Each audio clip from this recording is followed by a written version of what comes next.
बिस्मिल्लाहिर्रहमानिर्रहीम। Dear students, मेरा नाम है हैदर रहमान और इंशाल्लाह आज हम एक्सरसाइज नंबर 1.1 शुरू करने जा रहे हैं।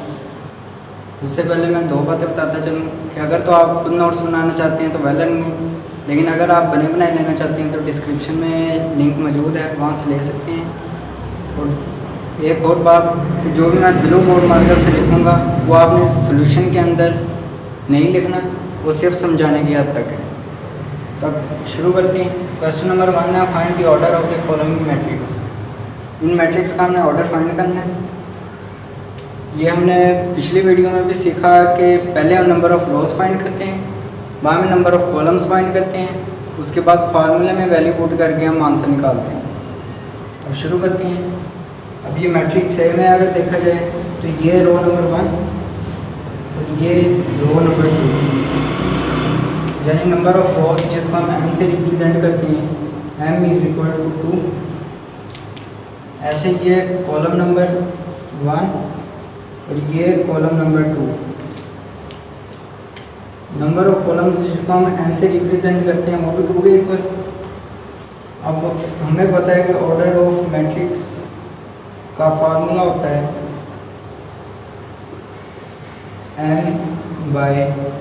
n/n। अब इसके अंदर अगर हम वैल्यूज पुट करें तो ऑर्डर ऑफ मैट्रिक्स A = 2/2, क्योंकि हमारे पास 2 ही रोज हैं और 2 ही कॉलम्स हैं। हम नेक्स्ट क्वेश्चन की तरफ चलते हैं। बी मैट्रिक्स में अगर देखा जाए तो ये रो नंबर 1 और ये रो नंबर 2, यानी टोटल नंबर ऑफ रोज जिसको हम m से रिप्रेजेंट करते हैं वो 2 के इक्वल है। वैसे ही अगर देखा जाए नंबर ऑफ कॉलम्स तो ये कॉलम नंबर 1 और ये कॉलम नंबर 2, यानी नंबर ऑफ कॉलम्स जिसको हम n से रिप्रेजेंट करते हैं वो भी 2 के इक्वल है। जैसे हमें पहले ही पता है कि ऑर्डर ऑफ मैट्रिक्स इक्वल होता है m/n के। इसी के अंदर अगर हम वैल्यूज पुट करें तो order of matrix B equal आएगा 2/2 के, क्योंकि इसकी भी 2 ही रोज हैं और 2 ही कॉलम्स हैं। अब नेक्स्ट क्वेश्चन में देखें तो ये C मैट्रिक्स की रो नंबर 1 और इसकी दूसरी और कोई भी रो नहीं है, इसलिए नंबर ऑफ रोज जिसको हम रिप्रेजेंट करते हैं वो 1 के इक्वल है। और ऐसे ही अगर देखा जाए नंबर ऑफ कॉलम्स तो ये कॉलम नंबर 1, ये कॉलम नंबर 2, यानी नंबर ऑफ कॉलम्स इसके अंदर जो n से रिप्रेजेंट करते हैं 2 के इक्वल। तो अगर हम फार्मूले में पुट करें तो ऑर्डर ऑफ मैट्रिक्स C = 1/2, क्योंकि इसकी 1 रो है और 2 कॉलम्स हैं।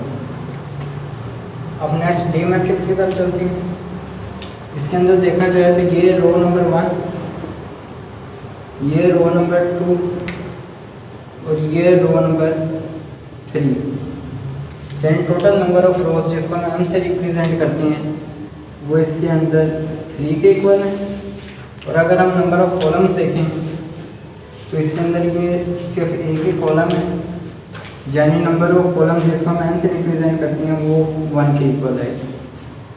ऐसे ही हमें पता है कि ऑर्डर ऑफ मैट्रिक्स इक्वल होता है m/n के, यानी अगर हम फार्मूले के अंदर वैल्यूज पुट करें तो ऑर्डर ऑफ मैट्रिक्स D = 3/1, यानी 3 रोज हैं और 1 कॉलम है। ऐसे हम नेक्स्ट क्वेश्चन की तरफ चलते हैं।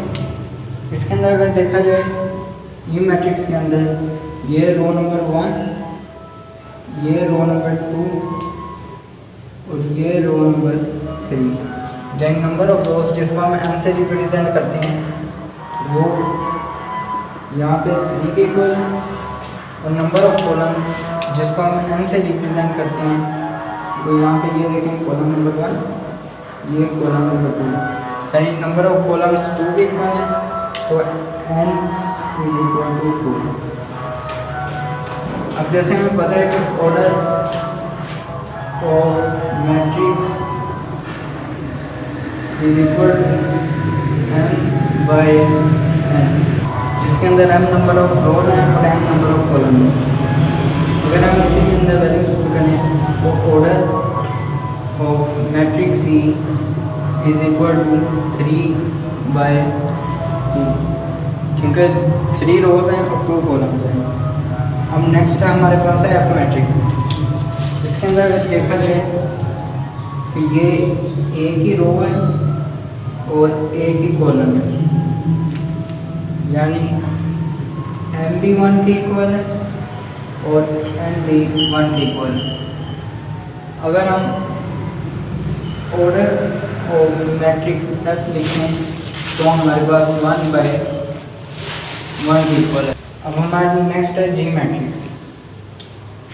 इसके अंदर देखा जाए तो ये रो नंबर 1, ये रो नंबर 2 और ये row number 3। Then number of rows जिसको हम m से रिप्रेजेंट करते हैं वो यहाँ पे 3 के इक्वल है।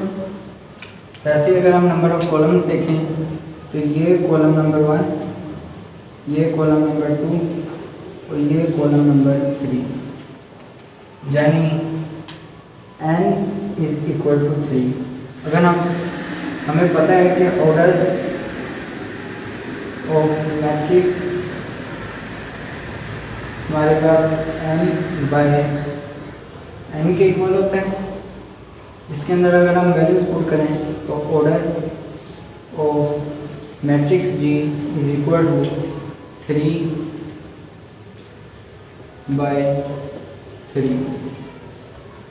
अब इस क्वेश्चन का लास्ट पार्ट है मैट्रिक्स H में मैट्रिक्स H में अगर देखा जाए तो ये रो नंबर 1, ये row number 2। Number of rows जो m से रिप्रेजेंट करते हैं m इज इक्वल टू 2। ऐसे ही अगर हम कॉलम्स देखें तो ये कॉलम 1, ये कॉलम 2 और ये कॉलम 3। इसके अंदर 3 कॉलम्स आ रही हैं जिसको हम n से रिप्रेजेंट करते हैं, यानी n इज इक्वल टू 3। हमें पता है कि ऑर्डर ऑफ मैट्रिक्स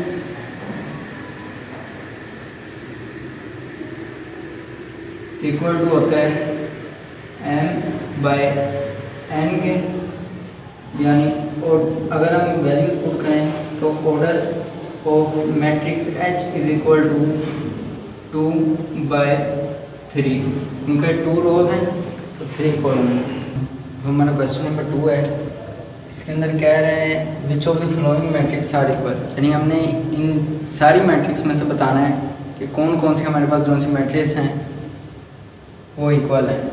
उसके लिए हमने पहले भी पढ़ा कि इक्वल मैट्रिक्स में कि बेसिकली 2 शराइत हैं जिसकी बिना पर जो से 2 मैट्रिक्स हैं वो इक्वल होती हैं। एक ऑर्डर इक्वल होना चाहिए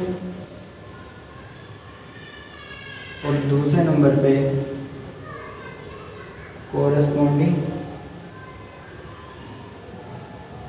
एलिमेंट्स जो से हैं वो इक्वल होने चाहिए। अब पहले हम इन सारी मैट्रिक्स के ऑर्डर फाइंड करेंगे, बाद में जिन के ऑर्डर सेम होंगे वो हम चेक करेंगे कि क्या उनके कोरस्पॉन्डिंग एलिमेंट्स भी सेम है। उसके बाद जिस पे ये दोनों चीज़ें वेरीफाई हो जाएं वो हम मैट्रिक्स लिख देंगे कौन कौन से। अब सबसे पहले हम इनके ऑर्डर लिख लेते हैं। इसकी अगर देखा जाए तो ये रो 1 और ये कॉलम नंबर 1, चलिए इसका ऑर्डर आएगा 1/1। ऐसे अगर देखा जाए तो ये इसकी रो 1 और ये रो 1 के लिए ये 1 आ जाएगा और ये कॉलम नंबर 1, ये कॉलम नंबर 2, यानी 2 कॉलम है तो ये 1/2 आ जाएगा। अब इसके अंदर इसका पहले ऑर्डर नहीं लिखना, पहले इसको सिंप्लीफाई करना है, बाद में इसका ऑर्डर लिखना है। अब ये 5 - 2, अगर 5 में से 2 माइनस करें तो ये आता है 3। अब इसका ऑर्डर लिखना है ये 1 रो और 1 कॉलम यानी 1/1। उसके बाद ऐसे ही इसका ये रो नंबर 1, तो ये 1 आ गया, ये कॉलम नंबर 1 और ये कॉलम नंबर 2 यानी 1/2। ऐसे अगर इधर देखें मैट्रिक्स ए की तरफ, तो ये इसकी रो नंबर 1, ये इसकी रो नंबर 2, ये 2 आ गया।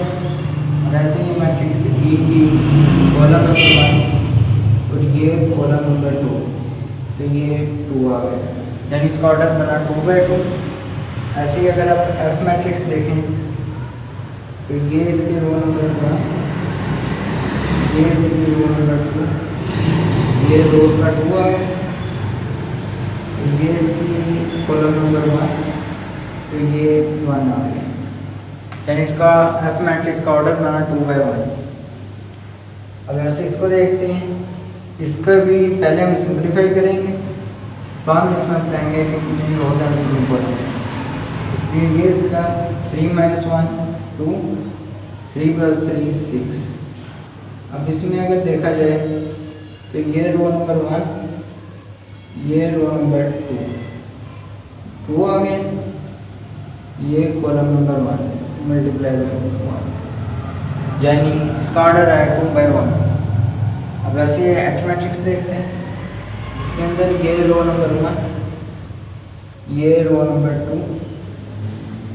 2 आ गया, ये कॉलम नंबर 1 और ये कॉलम नंबर 2, यानी ये 2/2।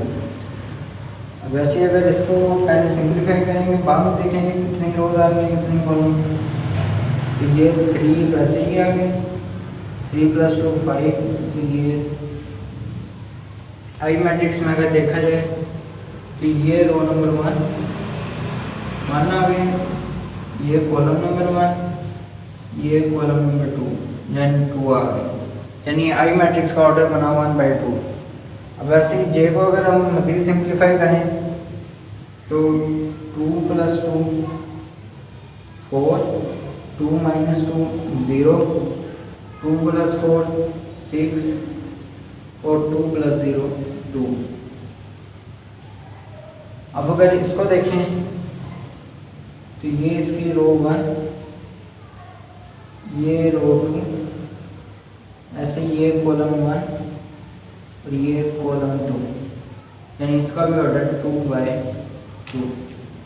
अब हमने पहला काम तो कर लिया कि सबके ऑर्डर लिख लिए। अब हम साथ साथ ऑर्डर चेक करेंगे और साथ साथ ये चेक करेंगे कि किसके कॉरस्पॉन्डिंग एलिमेंट्स भी जो से हैं वो सेम हैं। अब अगर देखें ए मैट्रिक्स का ऑर्डर 1/1 है, तो और यहाँ पे किसका 1/1 है और इस मैट्रिक्स का 1/1 है। तब अगर हम दूसरे नंबर पे इनके कॉरस्पॉन्डिंग एलिमेंट्स देखेंगे वो इक्वल हैं कि नहीं। इसका भी 3 है और इसके भी 3 है, यानी मैट्रिक्स ए और मैट्रिक्स सी जो से आपस में इक्वल है। तो यहाँ पे लिख देंगे ए = 2। अब दूसरे नंबर पे अगर देखा जाए बी मैट्रिक्स है, इसका ऑर्डर बन रहा है 1/2।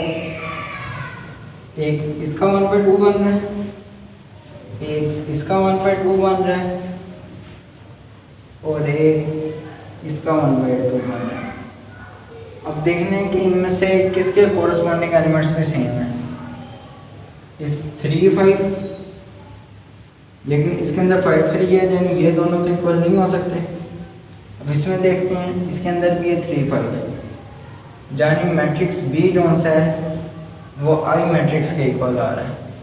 मैट्रिक्स बी हमारे पास इक्वल है आई मैट्रिक्स के। तीसरे नंबर पे अगर इसको देखें, इसका ऑर्डर बन रहा है 2/2। तो एक इसका 2/2 है, दूसरा इसका 2/2 है और तीसरा इसका 2/2 है। अब इसके कोरस्पॉन्डिंग एलिमेंट्स देख लेते हैं।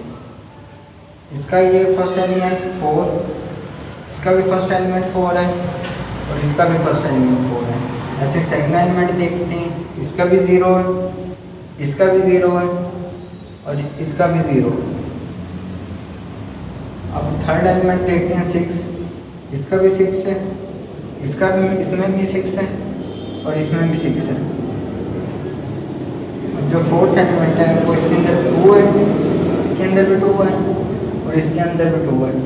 अब इसके अंदर दोनों चीज़ें वेरीफाई होंगी, ऑर्डर भी इनका इक्वल है और इसके अंदर कोरस्पॉन्डिंग एलिमेंट्स भी इक्वल है, यानी matrix E is equal to matrix H is equal to matrix J।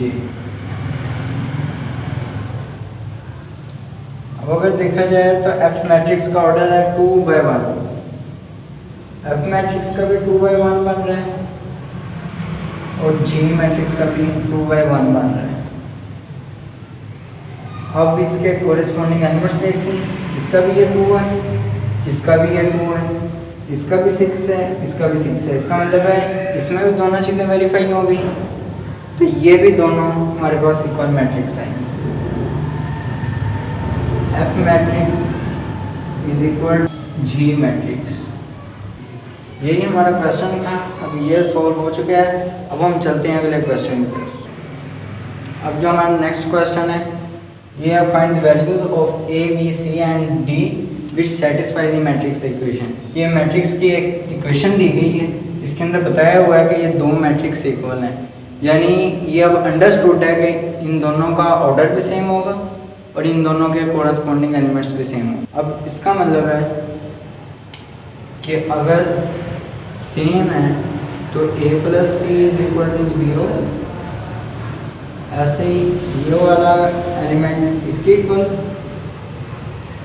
ये वाला एलिमेंट इसके इक्वल और ये वाला एलिमेंट इसके इक्वल। तो अगर देखा जाए तो A plus C is equal to 0, उसके बाद दूसरा एलिमेंट है A plus 2B is equal to -7। अभी अगर तीसरा देखें C minus 1 is equal to 3 और 4D minus 6 is equal to 2D। अब पहले हम देखते हैं कि किसकी वैल्यू सबसे आसानी से आ जाए। ये अगर देखा जाए तो ये इस इक्वेशन के अंदर आसानी से हमें वैल्यू मिल जाएगी। C ये -1 है, उधर जाकर +1 हो जाएगा। C इज इक्वल टू 3 + 1, यानी हमारे पास C की वैल्यू आ गई 4। अब इस C की वैल्यू को हम यहाँ पे पुट करेंगे, उसके बाद हम यहाँ से A की वैल्यू हासिल करेंगे। A plus 4 is equal to 0, A is equal to -4। अब हमारे पास A की भी वैल्यू आ गई। अब A की वैल्यू हम यहाँ पे पुट करके B की वैल्यू निकाल लेंगे।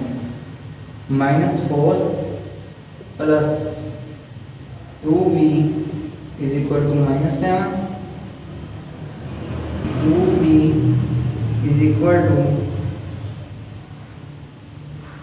-7 plus 4, -7 plus 4 is equal to -3। ये 2 यहाँ पे मल्टीप्लाई हो गया है, उस तरफ जाके डिवाइड हो जाएगा। -3/2 ये हमारे पास इक्वल आ जाएगा -1.5, यानी B हमारे पास आया है -1.5 के इक्वल। वैसे D फाइंड कर लेते हैं। 4D 6 यहाँ पे माइनस हो रहा है, वहाँ पर जाकर प्लस हो जाएगा, तो is equal to 2D plus 6। अब D को अगर इस तरफ ले आए 4D minus 2D is equal to 6। अब इन दोनों को अगर माइनस करें 4D minus 2D 2D is equal to 6। यहाँ से अगर हम D की वैल्यू निकाल लें, D इज इक्वल टू 6/2, क्योंकि यहाँ पे मल्टीप्लाई हो रहा है, यहाँ पे जाके डिवाइड हो जाएगा, हमारे पास डी की वैल्यू आ गई, डी इज इक्वल टू 3। ये सवाल निहायत आसान है, लेकिन ये बोर्ड के हवाले से बहुत इम्पोर्टेंट है, कई बार बोर्ड में आ चुका है, इसलिए इसको अच्छी तरह याद करें, प्रैक्टिस करें। और मैथ एक बात याद रखें, प्रैक्टिस के बगैर नहीं आती। आज की वीडियो के लिए इंशाल्लाह इतना ही, बाकी अब अगली वीडियो में। और अगर आपने नोट्स बनाए हैं तो बेहतरीन है, नहीं तो डिस्क्रिप्शन में लिंक दे दूँगा, वहाँ से तैयारी कर लें। अल्लाह हाफ़िज़।